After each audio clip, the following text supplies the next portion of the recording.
On this Saturday night, airlines aim for a full roster on planes. WestJet and Air Canada are removing seat distancing. If people get on planes and come away getting sick, no one will fly. The health fears that are taking off. The protection measures the travel industry is putting in place to woo back tourists. Plus, the pressure on Ottawa to sanction China. We're talking about the new global bully. Will this strategy help get the two Michaels home?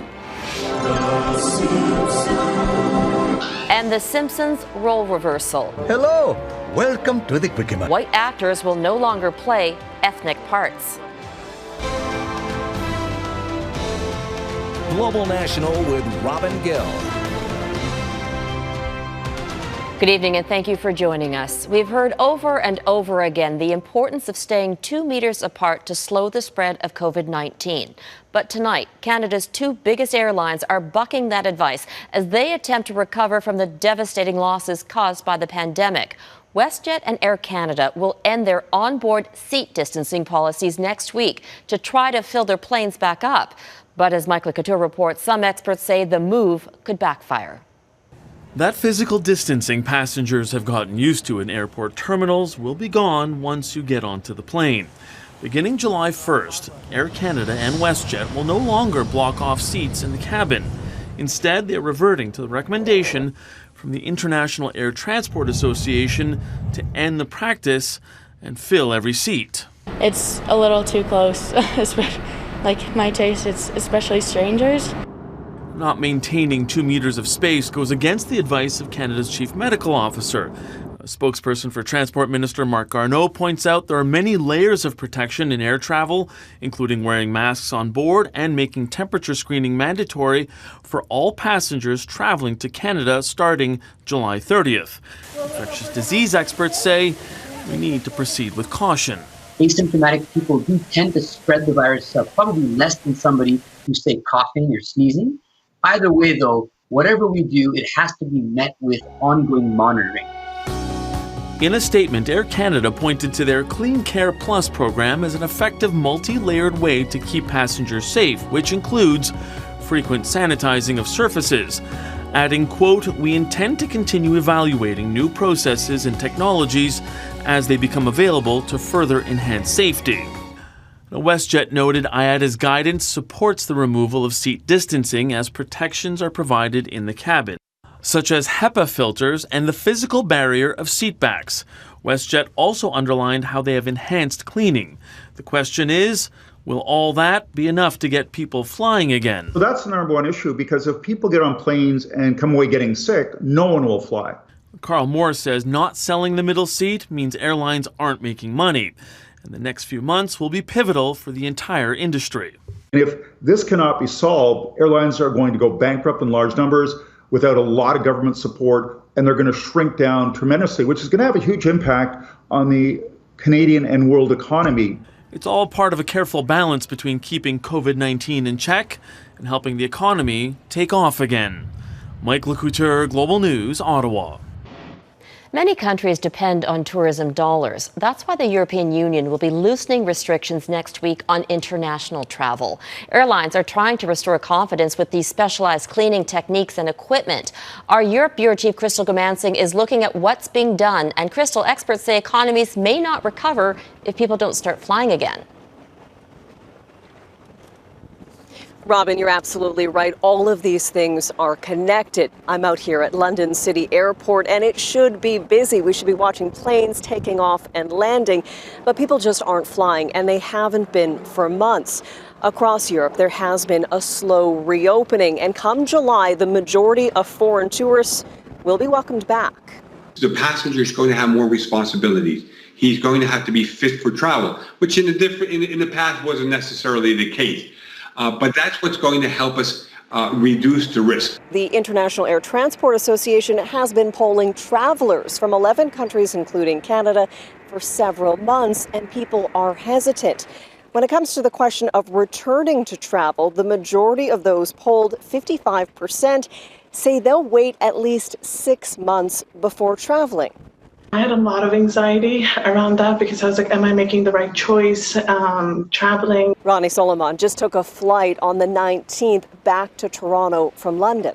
But within the airport, they had bays that they were guiding people towards, and then they had marks on the ground of maintaining social distance. It was kind of weird but comforting at the same time. Screening measures vary from airport and country, but overall the industry is looking at what's being done in other sectors and replicating that. Crowds are being limited, masks and barriers used, and planes are being scrubbed and fogged. Aviation experts expect confidence will slowly rebuild and more people will start flying. However, the recovery is expected to take years. And all of this is based on there not being a second wave. Robin? Crystal Gamansing in London. In Vancouver, health authorities are warning patrons of a popular strip club they may have been exposed to COVID-19.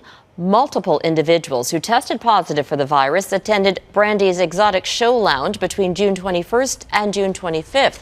Anyone who visited during those dates is being asked to monitor themselves for 14 days. Health officials say there is no ongoing risk to the community. The strip club is temporarily closed. New COVID-19 cases in the United States keep going up and up. There were more than 45,000 new cases reported Friday, the highest single-day increase yet. That brings the overall total to about 2.5 million tested cases since the outbreak began. As Jennifer Johnson reports, officials in some of the biggest states like Texas and Florida now have to make some tough and unpopular decisions. After scenes like this, Miami's mayor made the unpopular announcement, closing all beaches from July 3rd to July 7th, some of the busiest days of the summer. Florida again shattered its daily record for new cases, almost 9,600 people. Every bar in the state has been ordered closed after reopening just 3 weeks ago. Enforcement officers are on patrol. A lot of them been packed, and it's really been out of hand. Along with Florida, 4 other states reported their highest ever daily caseloads: Georgia, Idaho, Tennessee, and Utah.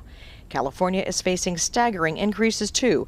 Its governor has asked Imperial County, on the state's border with Mexico, to reinstate a stay-at-home order. Its infection rate is almost 23%. If they are not able to come to some consensus, I am committed to intervening. The Trump administration says things are on the right path, even as cases of COVID-19 grow in at least 32 states. Doctors with the White House Coronavirus Task Force telling Americans to wear masks. But all week, neither Vice President Mike Pence nor President Donald Trump wore them in several public appearances. Pence at this auto manufacturer in Ohio, the president at this Wisconsin shipyard, and this rally of young Republicans in hard-hit Arizona. Pence, who travels to Texas Sunday, defended the lack of masks at those events. Freedom of speech and the right to peaceably assemble is enshrined in the Constitution of the United States. Meanwhile, the pandemic continues to crush the economy. Wall Street tanked again Friday. Congress may consider another economic stimulus bill. Sometime in July, we'll take a snapshot of where the country stands, see how the jobs are coming back, see where we think we are. This comes as a troubling new watchdog report found $1.4 billion of stimulus payments went to more than 1 million Americans who were already dead. 35 million Americans are still awaiting their checks. Jennifer Johnson, Global News, Washington. It's been 1 week since a 62-year-old Ontario man was shot and killed by police during a mental health call. Today, protesters rallied outside police headquarters calling for a public inquiry and for the officer involved to be fired. Global's Morganne Campbell is watching this story for us tonight. Morgan? Many have turned out in support of the Choudry family, who just want to understand how a mental health call turned into a fatality at the hands of Peel Regional Police, and to ensure that it never happens again. With placards in hand, these men, women and children are demanding justice for Ejaz Choudry. Choudry's family called police when he wasn't taking his prescribed medication. That mental health call turned deadly. Police believed the man, who lived with schizophrenia and didn't speak English, had weapons in his apartment. Choudry had also barricaded himself inside. Officers breached the back of the apartment, entering via a balcony. It was all caught on video. The province's Special Investigations Unit The police watchdog says officers discharged plastic projectiles and a taser before firing on the man. Investigators note a weapon was recovered at the scene. Protesters say Choudry's death at a time when many are calling for a change in the way police are funded has once again highlighted the need for additional support services for families and police dealing with mental health calls. You're going to see a lot of different communities that have been impacted by police violence, that are frustrated by a lack of police accountability. And I think people who have been suffering at the intersection of mental health and policing for a very long time. As you can see, the public itself is upset. If the public rules that, listen, what happened was wrong, you have to answer for it. Stakeholders are calling for the firing of the officer who shot the man and that a public inquiry be launched, as they have little faith in the SIU's ability to conduct a fair and proper investigation. Prior to the rally, the police chief issued a statement saying he is committed to bringing about systemic change, including how police respond to mental health calls. Still, this group of supporters say that simply isn't enough. Robin? Morganne Campbell in Mississauga tonight. Protesters in Toronto took part in an international demonstration paying tribute to a 12-year-old refugee from Somalia on the anniversary of her death in the UK. Shukla Abdi drowned in a river near Manchester 1 year ago. Organizers of the Toronto rally say her story highlights the issue of racial injustice. Police initially called her death a tragic incident. Their actions are now part of an independent investigation. Abdi's family claims she was a victim of bullying at school and that a group of children were with her before she died. Her mother adds it was unlike her to go near the water because she couldn't swim. A somber day on Vancouver Island as the remains of a Canadian Forces pilot killed in a military helicopter crash in April have finally returned home. A homecoming procession brought the remains of Captain Kevin Hagens to a funeral home. Hagens, who would have turned 31 next month, was originally from Nanaimo. He was one of 6 people who lost their lives when a Cyclone helicopter crashed off the coast of Greece on April 29th. The chopper encountered trouble while returning to the Navy frigate HMCS Fredericton and went down in the Ionian Sea. The federal government is feeling the pressure from all sides over the fate of 2 Canadian men imprisoned arbitrarily in China. Last week, a group of former parliamentarians and senior diplomats urged the Justice Minister to end extradition proceedings for Huawei executive Meng Wanzhou. But a group of senators says the best way for Canada to respond to China is to levy sanctions. Joining us to talk about this is the host of the West Block, Mercedes Stephenson. Mercedes? Robin, a dozen senators, including a number who were appointed by Prime Minister Justin Trudeau, urged Ottawa last week to impose Magnitsky-style sanctions on Chinese officials for gross violations of human rights and fundamental freedoms, including the imprisonment and charges against Michael Spavor and Michael Kovrig. Magnitsky-style sanctions target powerful regime officials guilty of human rights abuses by freezing their foreign assets in places like Canada and banning their entry to this country. In an interview which will air on the West Block tomorrow, I asked one of the senators who signed the letter asking the government to do this why she thinks Magnitsky-style sanctions are the way to go with handling China's communist regime. The Magnitsky Law is designed to go after those who have been abusing human rights in other countries, but give to themselves the benefits of investing in Canada. So this is something that we can do within our control, and it also makes a very strong statement that we're not only talking about human rights abuses here, we're talking about the new global bully and the need for Canadians and Canadian parliamentarians to do what we can to stand up to the bully. We'll also be talking to the newly named interim leader of the separatist Wexit Canada Party, Jay Hill. He's a surprise name for many who remember Hill from his Ottawa days when he was the Conservative House leader for Prime Minister Stephen Harper. So why has he gone from a staunch federalist to a Western separatist? Hill says it's time for a referendum and to let the people of Western Canada decide if they want to stay in Confederation. The anger is so deep-seated and the frustration with a failed Confederation is so widespread now in Western Canada that we are taking this extraordinary step, I believe, to organize federally and run candidates, hopefully in the next federal election. We'll have more on the show, Robin, as well as an interview with Premier Dwight Ball of Newfoundland and Labrador about the deep economic trouble that province finds itself in, as well as an interview with Michael Kovrig's wife, Veena Najibullah, who will join us to talk about what she wants the government to do next to help her husband. Robin? All right, thanks for that, Mercedes. And you can watch it all this Sunday on the West Block with Mercedes Stevenson right here on Global. Coming up, testing wastewater for COVID-19, why researchers believe this could help doctors trace the disease. And is there a constitutional coup happening in Russia? Global National is back in 2 minutes.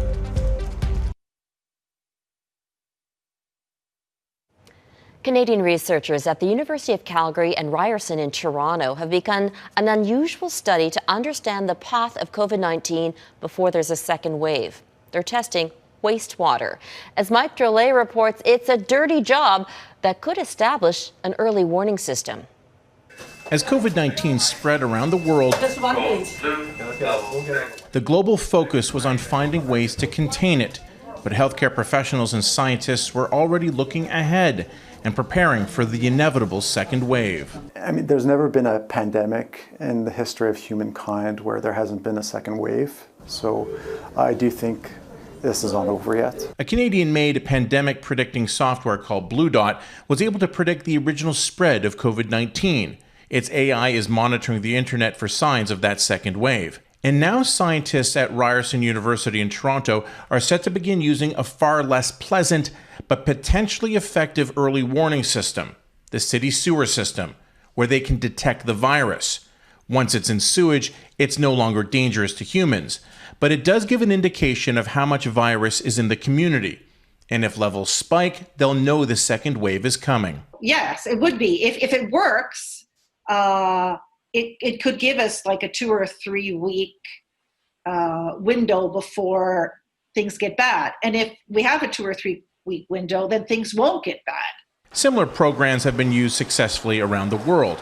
Australia, Iceland, the Netherlands, and the state of Utah, where scientists were able to warn authorities of a surge of cases at a meatpacking plant. And they were able to have the signal to tell them, hey, this is coming.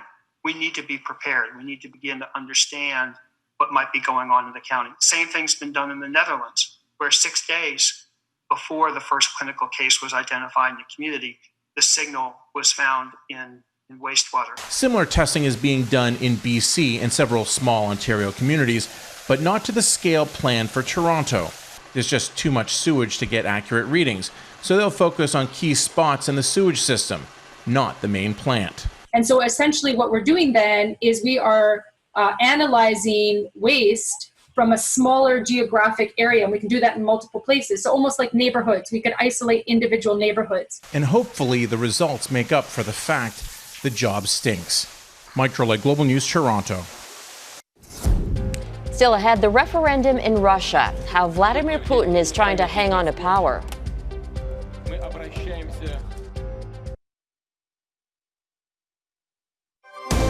You're watching Global National.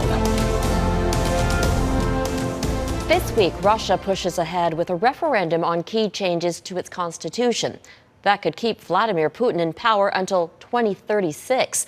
The 67-year-old has ruled Russia for over 2 decades. And as Mike Armstrong explains, critics are calling the pivotal move a constitutional coup. Holding a plebiscite during a pandemic means precautions. Polling stations have been set up across Russia in buses, tents, even playgrounds and train stations. The referendum was originally scheduled for April 22nd, but was delayed due to the coronavirus.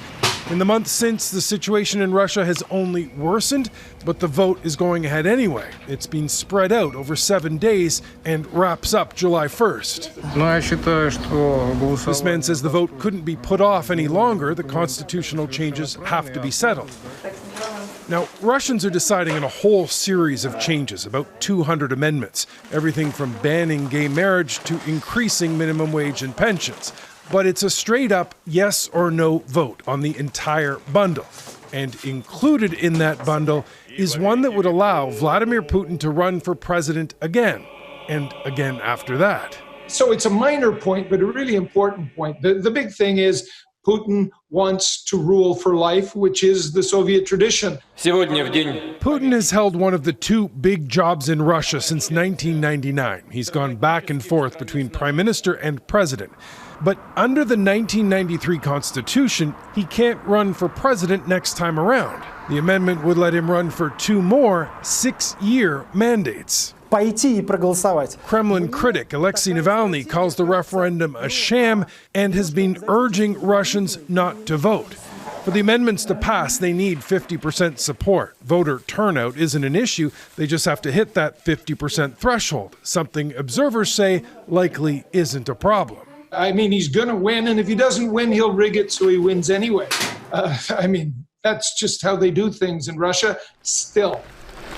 Now, the reason the Kremlin has pushed ahead with the vote despite the pandemic may actually be its handling of the coronavirus. Putin's still popular, but he has taken a hit. The goal may be to get this vote done before things get worse. Mike Armstrong, Global News. Up next, The Simpsons get real about representation in animation.